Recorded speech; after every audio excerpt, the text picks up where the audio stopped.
গল্পের নাম ৳১ প্রতিদান। হাসপাতালের করিডরে বসে এক যুবক হতভম্ব হয়ে ফোনে কথা বলছে। ভাইয়া, হাসপাতালে বলছে এই এখনই টাকা না দিলে বাবার অপারেশন হবে না। পাশে বসা এক নারীর মুখ ঘুরিয়ে চোখ মুছে নেয়। লোকজন তাকায়, কেউ সাহায্য করে না। ঠিক তখনই একটা কাঁপা কাঁপা হাত এগিয়ে আসে। এক বৃদ্ধ ভিক্ষুক, চেহারায় কষ্ট কিন্তু চোখে শান্তি। তিনি পকেট থেকে একটা ছোট পুঁটলি বের করে দেয় আর যুবকের হাতে তুলে দেন একটা ৳১ কয়েন। যুবক হাঁ করে তাকায়। চাচা, এটা দিয়ে কি হবে? ভিক্ষুক মুচকি হেসে বলে, এই ৳১ আমার নয়, এটা আমি জমিয়ে রেখেছিলাম। যদি কারো সত্যিকারের দরকার হবে তখন দেব।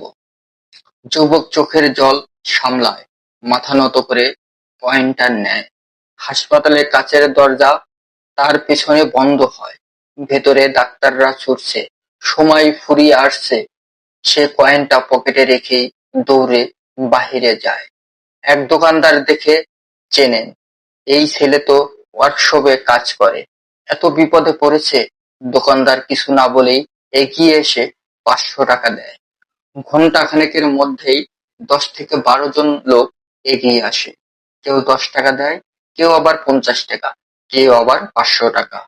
যে কয়েনটা হাস্যকর মনে হয়েছিল সেই ৳১ হয়ে ওঠে বিশ্বাসের আগুন। অবশেষে টাকাগুলো হাতে পেয়ে ডাক্তার অপারেশনের জন্য প্রস্তুত হয়। বাবার বাঁচার আশায় চোখে জল আসে যুবকের।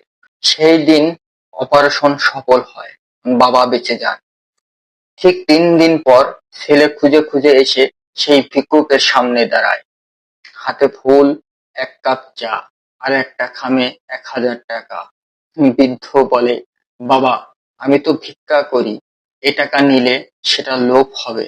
তুমি যদি সত্যিই আমাকে কিছু দিতে চাও, একটা কাজ করো, আরেকজন বিপদে পড়লে তাকে তোমার সাহায্যের হাত বাড়িয়ে দিও। এই ৳১ প্রতিদান তখনই পূর্ণ হবে।